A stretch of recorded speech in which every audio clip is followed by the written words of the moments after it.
personalities, politicians, and perspectives. We got perspectives this morning. We got a personality this morning. And thank God, even though it's a few days away, forget politics for a while. And won't that be nice to turn on your TV set and find that somebody's not a real SOB? Well, it would be nice if they could change their approach in the political advertising.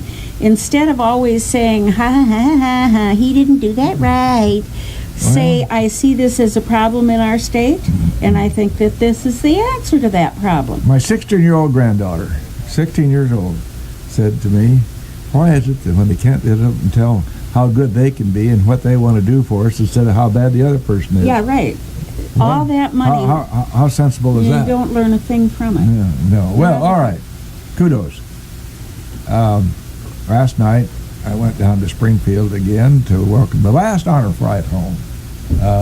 Not the last. The last for this year. The last one for this year. No, they're still going. I noted that the blue shirts, which is we World War II guys, were in certainly minor numbers on the group that came back from yesterday. The major portion of them were Korean veterans and a few, I'm happy to say, a few Vietnam guys. So they're working their way into those ranks. But I guess just it's kind of a generic kudo to all those who have been a part of the honor flight system. I'll tell you, to see the faces on these older guys, why didn't I just say that? Since I've been there. In any event, seriously, it's a great thing for these men. And I saw a bunch of little grandchildren there yesterday, and that was a sight to see. And their eyes were saucer big and all. It was a lot of fun. So that's a generic kudo to everybody who has supported the wounded or the honor flight. And by the way, that little slip of the tongue on Wounded Warriors, that's a project near and dear to my heart. And I don't think that you can do enough for these guys that came back. You know, Seth, in my time, when guys got seriously wounded, grievously wounded, more often than not, that was a fatality. And now with modern science and so forth, we're bringing men and women, definitely, home. Some of them so grievously injured, you wonder why we saved them. And so the Wounded Warriors Project is a great project. Let's quit waxing philosophical here and get down to business. Why don't you introduce our guest, Mrs. Busby? Okay. Unless you had something important you want to add. I certainly have. Oh, all right. Why not? She owns half the shows, Seth. There you go. His going down for the return of the people from the honor flight was the end of the day for his birthday, and he started his birthday by golfing, and that's what he'd said he wanted to be sure and do on his 91st, was go out and play golf, and he did it, and he had a good round. Yeah. So happy birthday to you. Thank you very much. Appreciate that. It's what I just said to Jim a minute ago. It's another gorgeous morning. I said it's a Gordon McRae day. Well, of course, nobody knows what that is. Well, Gordon McRae appeared in Oklahoma, and the song was "Oh, What a Beautiful Morning." So I call these mornings like this a Gordon McRae morning. So works for me. Go right ahead. Introduce this young man. Yes, our guest this morning is Seth Goodman, and Seth, of course, is ME Realty, and you've had just lots of honors for a fellow who's not had his 90th birthday. Yeah, real estate's definitely been good to me in Logan County. So yes, it sure has, and you've been good to real estate. Now, you were the 30 under 30. That was quite an honor. Yeah, I was 23, and the National Realtor magazine chooses 30 agents across the United States under the age of 30, and there was a big application process, and thankfully I made the top 30. So that was kind of neat. I think it was one of, if not the youngest recipients ever for that. So. And who was the Grand Marshal for the homecoming parade? I was this past year, which was neat also. So very neat. Who's moving into a new house? That would be me. When it gets done anyway. So. And bringing his dog? Bringing my dog. Yeah. She's a 10-week-old chocolate lab, so she's a lot of fun. everybody says those are such a nice kind of dog. They are, rambunctious, of course, but she's a puppy. What's the but breed, please? She's a chocolate lab. Oh, I love those labs. Yeah, and I grew up with chocolate labs, so that's why I always said I wanted to have another. And right now, of course, she's living with my parents out at their country house, so she's going to have a big change of pace when she comes into town. So Right in the middle of town, too. right in the middle of town. Which leads me to ask you, I was so amazed when you said that people looking for a new home and a move right now are looking in the older neighborhoods where we all live. Right. And I was so surprised. I thought everybody wanted one of those big houses out by Memorial Park. I think a few years ago, maybe even just a year ago, I think that was the popular property here, but I think the property taxes are impacting that.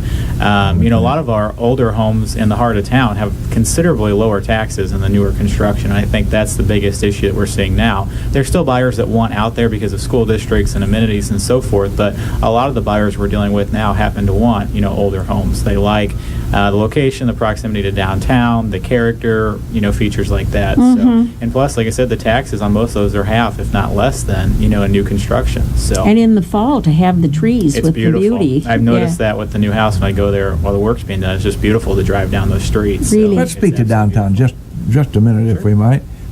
Seth, how do you foresee a residential occupancy in the downtown area, loft or something like that, so to speak, in the coming years?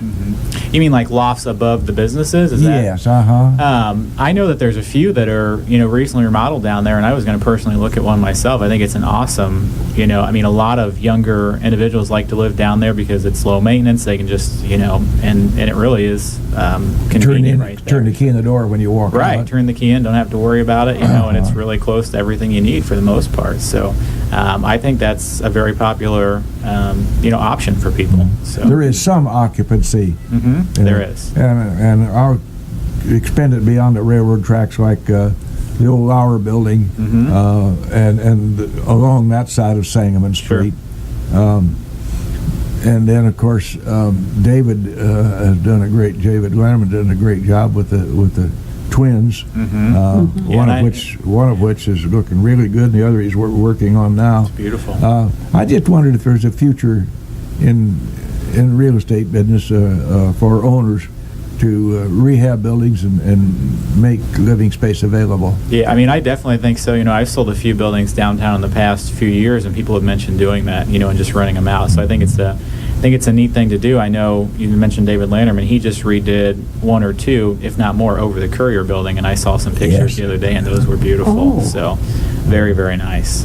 Very nice. And I've had a few clients that have lived over Hallmark that liked living there, but they wanted their own place, so they ended up buying. But I know that there are quite a few apartments down there that people really enjoy. So, what are the parameters that if Josephine and Joe Smith come in looking for a house, they're moving into town?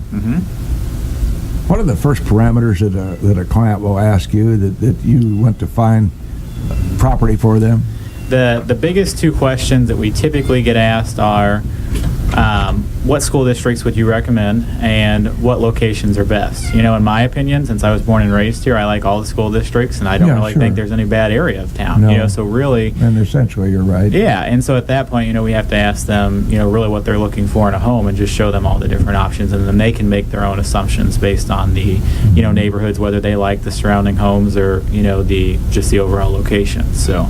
But I'd say those are definitely our two biggest questions we get asked. Well, not knowing anything about it, I've always been told that schools and churches, availability of such and such a church, and of course, taxes. Right. Yeah, taxes are the Would biggest those be the question. three prime things? Am I correct in that? Or I would say so. Like I said, overall location and proximity to the amenities, within walking distance or so forth, and definitely taxes. Taxes are the biggest question we get asked now because, they're all over the board in Logan County. Some you can have a subdivision, you have one property where there may be $1,200 and the neighboring property is over $4,000. Now obviously there may be a difference of square footage or age, but still there's considerable differences in the amounts as you go down the streets in town. I've noticed, from selling these properties. So. And I understand that when a house sells in your neighborhood, that kind of influences what the worth of your home is. Yeah, a lot of times, when these appraisers come in and do the appraisals, they'll use 3 comparables, and of course they try to find the ones that are closest, in proximity to your property when appraising them. Now, obviously, it depends on square footage and the amenities and how similar they are, but definitely sales within the neighborhood do impact an individual's sale of their home. So, well, let's just for a minute set up a little exercise here. Say Mr. and Mrs. Smith come to town, so and they stop in at Seth Goodman to visit your office. Let's take it from there, as they say. Take it from the top in show business. Sure. And so work us through the process until they find a home. Sure. So if they just walk into the office and haven't done anything yet, our first recommendation or suggestion at that point would be to get pre-qualified for a lender, assuming they're obtaining financing. Obviously, if they have cash, that's a different angle there. But if they haven't been pre-qualified, our first suggestion, of course, is to go to a lender to get that process done so that they know what they do qualify for and they know what their monthly payments are going to be and make sure that they are comfortable with that. So, we've got State Bank, Regions, all the local banks, CEFQ, et cetera. And there's different loan types available right now, too. So it depends on if they're looking for 100% financing, which is available here in Logan County, so 0 out of pocket, and you can get into a house, which is a wonderful, wonderful program for our first-time buyers.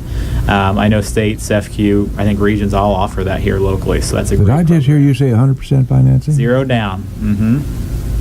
I never heard of that. Yeah, rural development financing is what it's called, and it's very popular in Lincoln and Logan County. I would say, honestly, probably 70 to 80% of my buyers do obtain rural development financing. So Really? That's interesting. Now, what's the track record for people who choose that type of financing? Yeah, a lot of people that get rural development are they're younger, their first time, or they've sold their current home and maybe didn't have any equity in it, and so they didn't have any money to put down, and so they were able to, obtain a rural development loan.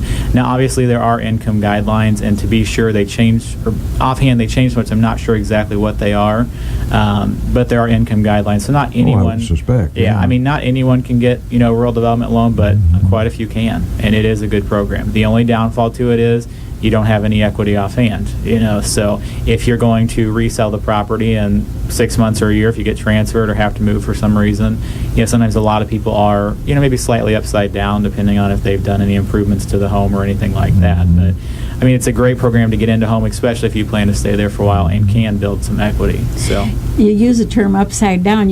I heard that 15 times a day, not terribly long ago, but that's the first time I've heard it in a while. So what is the market? Has it improved so much? I think our market here in Lincoln and Logan has stayed consistent over the years. Even when everybody else, including the surrounding towns, were struggling, I think that we were still, doing okay. I don't really think that the values have necessarily gone up, but I also don't feel they've gone down. So I've noticed our appraisals have still been coming in, with great values or sufficient values, and I think our sales are still up there. I know this year to date, me and my team have closed on over $32 million in real estate transactions, which is huge for a town of 15,000 people. Really? And I know there's been a lot of other realtors too that have been, considerably busier, I guess you'd say, this year. So there's a lot of clients, especially right now, which is surprising for the time of the year, that are actively searching or looking for a home, and they are already able and willing buyers. So what's the most popular time for moving? I used to say summer months because the kids were out of school, and if they were switching schools, they could get situated. But honestly, I feel like it's any time here. I think as long as the right house is out there, the buyers are always going to look no matter what time. And I think that's what it is these people will look online, or I put all my listings on my Facebook page, and a lot of buyers that aren't really looking, they see them on there, and then all of a sudden they start looking. So if the right house is out there, regardless of the time, I feel like these buyers are ready to go. So social media is really becoming... Social media is wonderful. Yeah. It's wonderful. But surely our somewhat severe winters have an effect on... And there's a spike in real estate and a drop in the graph, and where our most Yeah. sales occur. And last year, you know how bad our winter was. I thought we were going to be slow, but it was the total opposite. So, Really? And again, I think as long as the rates stay low and there's these properties out there for buyers, they're, like I said, they're ready to go. But I could not believe the amount of people that were buying and selling last winter with the snow and the ice and the cold temperatures. So we were busy all year, so which was great. Interesting observation. I would Yeah. not have thought that. And like right now, I think I was talking to my assistant Amy last night, or Nancy, and this is the busiest we've been all year, and it's almost November, and it's like all of a sudden there's all these buyers, which is a great thing. But it's just surprising again for the time of the year that there's so many out there. So Well, let's get back to Joe and Josephine here. yeah, They forgot have, where we left off. Yeah, Financing. they've come to look for a house. Uh-huh. And a lot of people really don't know the workings of the real estate profession. Sure. All they know is that the house is sold for so much, and that's that. And so the Smiths are they found a house. Taken how long to? Sure. And that, I presume that changes every client. They find one right away, or maybe Yeah. they look for a while. Some look on our first outing, and some take several years, which you just never know, depending on. It just depends really on what they're looking for and what kind of time crunch they're under. If they're renting and they're comfortable, we've seen people that have taken a year or two to find something, and that's perfectly fine as long as it's what they want. Yeah. So. Well, so they found a house that they think they like, and they've agreed on a price. I don't want you to name the firms or anything like that, but they need some money. So take us through that scenario. With the financing? Yes. Well, like I said, there's rural development financing. There's also FHA, which is 3.5% down. So again, low down payment. And then there's conventional routes, which is either 5, 10, 20% down. And again, depending on their availability of funds, they can either get the 100% financing or they can get 3.5%, which a lot of people that may be out of the income parameters for the rural development will get the FHA because, again, it's only 3.5% down. But I really, offhand, I'm not sure that there are any income guidelines for FHA. So, and with FHA, you can own more than one home, too. So that's kind of nice for some people that maybe haven't sold their current home but want to buy another one. They can qualify for an FHA. Now, a lot of people that maybe have their current home paid for and want to buy one without selling, they can also use their equity from their current home and use that as a down payment also for a new home, and then when they sell that home, pay that off. So there's a lot of different options for the financing depending on what somebody ideally has in mind or has available. So And then go ahead, Judith. Has the financing picture being loosened up a bit made a difference in the foreclosures? I think, again, in some of the larger cities, they've seen huge numbers of foreclosures, but Lincoln really, we have a few here and there, and Diane Schreiber in the Me Realty office actually deals primarily with Chase, and so she gets a lot of the foreclosures, so we see firsthand quite a few of them come in, but I don't think we have a huge number by any means. So I think they've really been, the lenders they're not incredibly strict, but they're still strict on who they lend to. You've got to have sufficient credit, can't have any bankruptcies within so many years, and or any late pays or anything like that. So I think most lenders right now are 640 credit score minimum. I've known a few that have been as low as 620, but I don't know of any that are lower than that. So those are the typical guidelines. Speaking of foreclosures, we have some sponsors who will foreclose on us if we don't stop for a few seconds. It gives us some time. So Mr. Ash will bring on the sponsors, and we'll get right back to talking real estate. Sounds good. CN, high on the hill there at Route 2250, just down the road from Lazy. Well, we are on Lazy Road, aren't we? Yeah, we are. We really are. Okay. Well, we're not lazy up here. We have a young man who's certainly not lazy in the real estate business, our guest this morning, Seth Goodman. Seth, we're going to get this Smith family moved in now. Sure. They've arranged the financing. Okay. And they're ready to close on the house. So where do we go from there? Well, see, once they've got the financing, then they make the offer and get it accepted and so forth. Then the inspections would be right after that. So if they chose to have a home inspection, which I think Tell us about that home inspection now. Sure. Now, home inspection is not a requirement here. So it is optional to a buyer. We actually have a property inspection addendum that goes along with our purchase agreements that a buyer can choose whether or not they choose to have a full home, full property inspection, which, of course, the advice in my opinion, is always to have one. I'd rather they Yeah. know too much than not enough going into, home ownership. But again, it is totally a buyer option.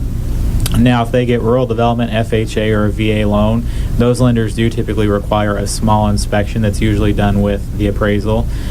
So either the appraiser or, a certified inspector will go out at that time and do an inspection. But again, in terms of a full property inspection, so we're talking, top to bottom, inside out, attic, basement, electrical, plumbing, that is up to a buyer. And again, I think most buyers do choose to obtain one for their own knowledge, but it is not a requirement. So Why would you deny that? I think a lot of buyers see it as an added expense they don't want to incur, but and from my standpoint, again, I feel like a $250 to $500 expense is better than getting in a home and finding a $5,000 expense you weren't budgeting for. Right. So, and home inspections do range anywhere from $250 to $500, even higher depending on the size and age of a home. And we have local inspectors. We have inspectors from Springfield, Peoria, Decatur, Bloomington. There's always lots of suggestions we can give to buyers. That's a question I wanted to ask. We haven't got these folks moved in yet. I hope to do that before the hour expires. But certified inspectors. Yes. How does one become a certified inspector, and certified by whom? Sure. Now, that's a good question, because I'm really not honestly 100% sure on that. I know there's Open the door coursework. and let him out. I know there's coursework involved, like licensing procedures and so forth, but I'm not exactly sure what they have to go through, just because I've never dealt with that personally. I don't know. But of course, everyone does have to be licensed, so the inspector, the appraiser, and so forth. Just like appraisers, they have a licensed certified course with so many hours that they do have to take, Yeah. and then they also have to accompany a licensed appraiser for so long to get the first-hand experience. So yeah, I mean, that's So an appraiser would be an inspector? Some appraisers do like the rural development or FHA inspections with their appraisal. Now, that's not a full house inspection by any means. Basically, for rural development or FHA loans, the lenders have certain things that they have to qualify for or pass to get the loan. So, like if the house was built prior to 1978, it cannot have peeling paint because otherwise it's deemed as lead-based paint. So, if an inspector or appraiser goes in there and deems, or sees peeling paint, they do flag that typically, and it has to get scraped and painted. Same thing with like electrical splices. If they're open, they do need to typically be enclosed in junction boxes. Gutters need to be draining away from foundations, and misting shingles need to be replaced, prior to closing, are the typical things that we see with, But those are the things I'd financing. know. Yeah, I mean, and a lot of them are easy things, and that's why I said the rural development FHA loans that go with the appraisers or appraisals are not a full inspection by any means. So again, a full property inspection actually looks into the fine details and structure of a home, whereas some of the others may not quite cover that. So, Well, let's say that these hypothetical folks move in, and an inspection has been made, and everything is copacetic, and then suddenly within 6 months we find a problem like drainage or something that wasn't evident. What recourse does your client have, if any? sure. And see, and that's a tricky one there, because basically if Well, I'm tricky. if they get into the property and find the defect, and if they can somehow prove that it was ongoing when they bought the property and the sellers chose not to disclose it, they could, consult an attorney at that time and file something, against the previous owner. So, like, say if somebody got into a home and the sewer backed up, and they called a local company to come out and look at it, and that company came and said, we were here several times and we told these sellers this was a problem, but then it was never fixed and the sellers may not have disclosed it, then somebody may have proper recourse to go back on somebody. But typically when you close, we do a final walkthrough with these buyers to make sure that everything is up to, that they're satisfied with everything before they actually sign the final papers. And if they proceed with the closing, then at that time usually the property is theirs and in the condition that it's in at that time. So the buyer and the seller are in your office at the closing. And besides the exchange of the checks, Sure. What takes place at a closing? At a closing, basically, the seller will go in first sometimes and sign over the deed, which is the actual ownership, and then the P-tax, which does change the taxes out of their name into the new owner's name. They're also going to sign the final HUD statement or the settlement statement with the final figures.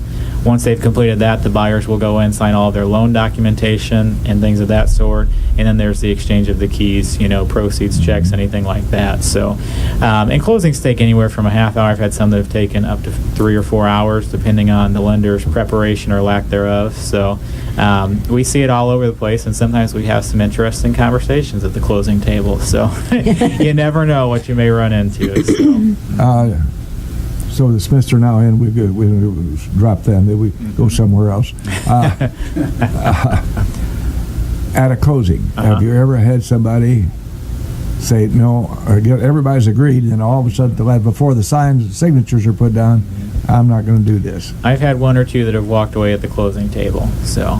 And that makes things very interesting, because typically at that point, obviously, the seller's all the way out of the property, and either they're planning on buying another property immediately following, or they have plans, for what they're going to do next. And that really, I've had people get totally moved out of a house and have to move back in, so it does happen, unfortunately, not very often, and usually it has to be something major that's gone wrong, perhaps at the last minute. It's not something that happens all the time by any means, but it does happen, and it's a very, very tricky situation at that point. So, very tricky, because there's expenses that have to be incurred, title fees, lawyer fees for the deed, P-tax, inspectors, and things of that sort. To whom do those expenses fall to after, See, and that gets real tricky, because usually nobody wants to pay them. So at some point then, if the contract has been met and the buyer is not following through at the last minute, a seller at that time does reserve the right to sue for specific performance, which is a paragraph or is stated in our purchase agreement that is a legally binding document, and if you are signing it, you are expected to, proceed forward as listed or mentioned on the contract. So if a buyer is in fault at the closing and they just say, look, we've just changed our mind, then at that point the seller can go after them for specific performance and or all expenses. So, but then it all comes down to how an attorney handles it, and at that point it kind of gets out of our hands, out of the realtor's hands, because there's only so much. And you say, thank you, God, it's out of my hands. I say, oh man. I don't even know what to say most of the time when that happens. I'm going to take a walk for a minute. You folks talk. Yeah, I think you guys work this out. We do get put in some interesting situations as the realtor. But now people put down some money, Earnest money. As a show of good faith. So if the seller has a change of heart, he's out, whatever that. Yeah, like if we're halfway through the process and the buyer just says, hey, look, we've changed our mind, and it's not because of an inspection or appraisal, it's not one of those related issues, then the seller does have the right to keep the buyer's earnest money. And also at that point, they could, go after them for specific performance. Now, most sellers, I would say, typically don't necessarily do that, because it does tie the property up when they'd rather have it sold. So if someone obviously doesn't want the house, and it just depends on the seller's standpoint how they want to proceed and how far along they may be in the process. There could be that contingency that could be out there, that it could be a very, very frank and honest reason. Maybe the buyer got a job somewhere, and that has happened in the midst of having agreed to buy and everything. Then suddenly you get this chance to move somewhere else. Yep, and that's a legitimate thing. Yeah, I just had that happen a month ago. Is that right? And it was an interesting situation, because the buyer's saying, hey, look, I don't have an option. This is a job offer I want to take. And the seller's saying, well, you should have thought about that before buying my property, and they still try and proceed forward with it. So that's an interesting one to have to deal with. But I can foresee an honest problem there. I would perhaps be ready to go, and suddenly I got a chance, and I'm all legitimate. I'm very upfront. I want to buy this property, and suddenly I get a chance to go somewhere else, Burtonview, for a real. Honestly, for a really good promotion. And that's very legitimate. Yeah, and I would say at that point it really comes down to how willing or understandable a seller may be. So. Again, I totally understand that, and like I said, we've been there and had that situation occur.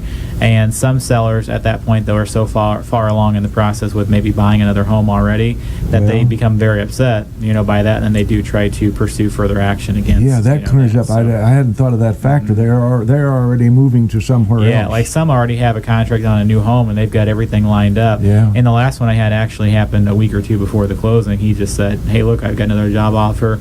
I don't want to stay here," and at that that point, a seller has options there as far as I'm concerned. I think they really could go after him again for specific performance, but, I don't know. The last one actually worked out pretty easily. The home was already vacant, and the sellers just said, we understand your situation, and we will, go ahead and let you out. But it doesn't always happen that way, depending on, if the home's already vacant or if they've got a new home that they're looking to move to. In your career, Seth, what's been the worst case scenario? Oh, man. Most of them are pretty, I wouldn't say simple, but they go pretty smoothly. A lot of the issues I've had are buyers that have maybe done something along the process they shouldn't have done, like bought a new car. When, if you're in the process of buying a home, you don't want to buy anything major until after that closing date, because the lender's always going to do a final check on your credit. Sure. And if they pull a new vehicle or a new payment, I had somebody, we got to a day or two before closing, and the bank went in there and did a final check, and they said, look, we got to deny you because now you've got too much, your ratios aren't lining up to our regulations. And Sure. so, things like that, just a lot of small things I think people don't really think through, and they don't think will have any, that it won't cause any harm, really do. So what does the seller do in the event that the person no longer has financing? And that's a tricky one, because at that point, then the buyer really has a denial from their lender for financing. And if the buyer's denied financing, then sometimes the seller doesn't really have any recourse, so it again becomes kind of tricky at that There point. again, the water's muddied there, because Yes. just like the legitimate case to which I referred earlier, in this case, the seller may have already made arrangements to go into another piece of property, Exactly. and through no fault of his at all, the buyer can't qualify. Exactly. So that muddies up the water significantly there. And I tell all my clients, as hard as it is, there's, you really can't count your property as sold until you have the check in hand and the signed documents, because we've seen stranger things happen the day before. And usually I know my buyers and sellers well enough to know, we try to coach them, obviously through the process, so they know what's going on. But obviously some things that they do are totally out of our control. So In a way, don't you We think forgot it's to announce the number, Judy. 648-5510. Somebody might have a question for Seth Goodman about buying, selling, trading. Go right ahead. I jumped right into the middle of your mind. In a lot of ways, wouldn't it be easier to be in this field in a smaller town rather than a big city, because you'd kind of have some knowledge of the people you're working with? See, and that's what I love about it. I've been asked since I started in real estate, why don't you go to a bigger city? You could sell more, you could do more. I wouldn't have a desire. I don't have a desire to do that. What I like so much about being in Lincoln and Logan County and selling here is that being born and raised here, I do know most of the people that call, so you know them personally, maybe where they came from or what they do, and so you know things about their life that I feel like are very important when connecting them to a home of their needs, especially. But not only that, like you said, I know the appraisers, I know the inspectors, I know the lenders, and so it's easier to deal in a smaller town because I feel like you can communicate a lot better, a lot quicker, and a lot easier just in general. So I think, again, selling in a small town is a wonderful thing, because you do have more connections and you know the people. So. And How would you term the market today, this Wednesday, in Logan County? Is the market soft, or how would you the describe market it? is phenomenal. Is what, sir? Phenomenal. Really? Yes, That's different. I have two assistants that work for me right now, and all three of us this past week and couple weeks have been nonstop, which is what we love. So there's a sudden flood of buyers I've noticed, which is wonderful, and I don't know if maybe they're just trying to get in before the winter hits too hard or what. I don't know, but not only, like I said, are the interest rates are phenomenal right now. I think a 30-year 100% rural development, no down payment, is around a 4.25%, if not less than that, and you can't beat that. Not only that, but there's still grant money available out there. A lot of our first-time buyers are getting $7,500 free money, toward their principal loan amount, so it's knocking their principal down by that amount. And How I think in the world? I think it's 3 or 5 years they have to stay there, and then it's waived. So again, if you can qualify, and I think it is based on income and whether or not you've owned a home before or not. But I've had a lot of buyers recently that have gotten huge grants that just come right off of their principal loan amount, and Really? it's wonderful. I've never heard of that. Yeah.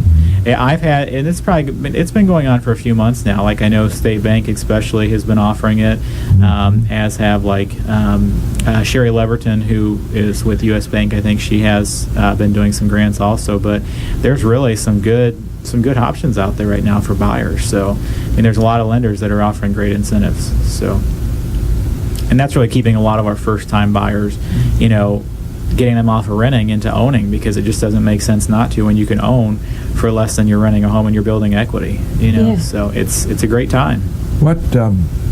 How many units you describe them as units, I guess? How many units are available on the market generally? Whether or not your listing, all Sure. listings. What Sure. would you say I think residential probably between 3 and 350. I think right now. I know I personally have about 205 listings. So, but there's a lot of listings on the market. There's a great selection for people in Lincoln and Logan County. All the smallest surrounding towns too. We've got listings in pretty much any city. So, would you jump at be so bold as to jump at an average figure to closing time? You mean days on market or? Yeah. And that one's a very difficult one too, because the way I phrase it is, I think if sellers really price their properties competitively based on the comparables and neighboring values, I see a lot of these homes going from just listed to under contract within the first week. I just listed one in Elkhart 2 days ago and sold it last night already. So again, I feel like, and a lot of it comes down to the right buyer at the right time too. If you list your house, we've had some that have been on the market 3 or 4 times and they list it the next time and it sells the first day.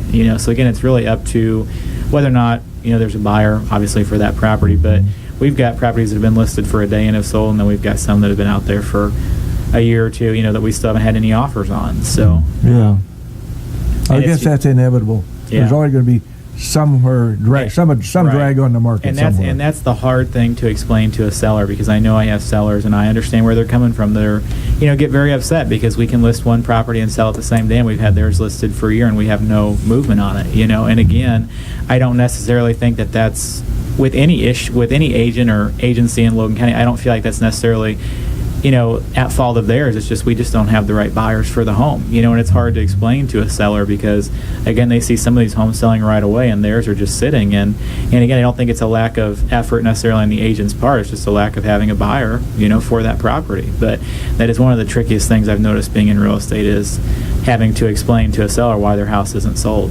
and sometimes there really is no good answer for that. So just not the right time. So. Well, it's just kind of a shirkitude, isn't it? Either the guy comes along today or maybe he doesn't come for 5 years. Exactly. They're either there or they're not, and that's the unfortunate reality with real estate. We can't and we don't want to force somebody to buy a house they don't like, so, and again, but if the right buyer's there, they're there and they're going to buy it. So when the appraiser comes, what are the things that she looks at in order to ultimately determine what the worth of that house is? I mean, the biggest thing, like I said earlier, is location and the surrounding values. They will look at the square footage, the year built, updates since current owner's purchase, bedrooms, bathrooms, all the major things, and they'll pick out usually 3 to 4 comparables that have sold in the past year, usually no longer than the past year, and then they relate the subject property to the comparables when determining a proper value. So, but I mean, they look at all the major components in the house, and the appraisal reports are very thorough. I mean, I've seen some that are 15, 20, 25 pages, so they're... Houses that were built at the time mine, for instance, and Bill's were built, my kitchen is not what you'd call spacious, because the maid was the one who was in, that'd be me now, who was in the kitchen, and the people ate in the dining room. And so what would an appraiser say when they look at an older home and the kitchen's not very spacious? See, I think when you're talking older homes, I think the appraisers are accustomed to that, and so they just relate that house to other older homes, that have similar amenities or features. So I wouldn't say that they would necessarily decrease the value based on, the size of a kitchen, but they may decrease it based on that and then increase it off of things that your house has that a newer home doesn't have, So like the character and charm and character go a long way in those older homes. I mean, that's what an appraiser looks for too, is the features that they have, that see if there aren't if they do the appraisal and there aren't older homes that are comparable and they have to use newer homes, there's just a lot of different approaches to an appraisal to add and take away from value on certain components. So, but again, as long as the kitchen is deemed to be functional, I don't think it really affects the overall value. Is that a room that the appraiser is especially interested in?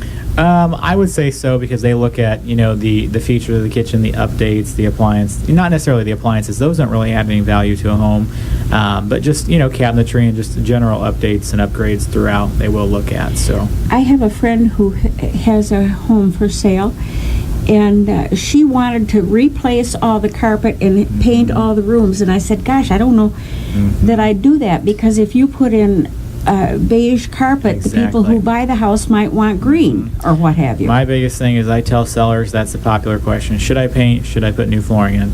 Absolutely not. I think you need to reduce your price based off of what it's going to cost you to do that, and let somebody else come in there and do it, because they're always going to change the flooring. They're always going to not necessarily like what you've done, and paint is the easiest thing for a buyer. So I tell people, don't touch it, leave it the way it is, and let them pick it out. The clock has told us we have to stop this seminar, but I want one quick question, Sure. if Mr. Ash will allow. Is a house for sale, is it better sold stripped of all furniture or furnished? We get asked that all the time too, and I really don't have a particular answer on that. I mean, I think that some buyers can see homes better or envision their things in there if they're vacant, but then some just show better occupied. I mean, if you got a beautifully decorated home where you've got lots of color and neat features in there, sometimes it's better to show it occupied. But again, some are better vacant because people can see what they're buying 100% at that point. There's no surprises when they move out. And they can walk in there and envision their furniture. So really, it depends on whether or not the buyer has the ability to envision things. And some can't. Some walk into these homes that are empty and they say, I just don't like it. I can't picture myself here. Whereas some, when they walk in homes that are occupied, they say, this has a great feel. I really like the way it's done, and it feels like home. So, well, we appreciate your time with us. Our guest this morning has been Seth Goodman, a real estate entrepreneur here in Logan County, trying to share his knowledge of the real estate business.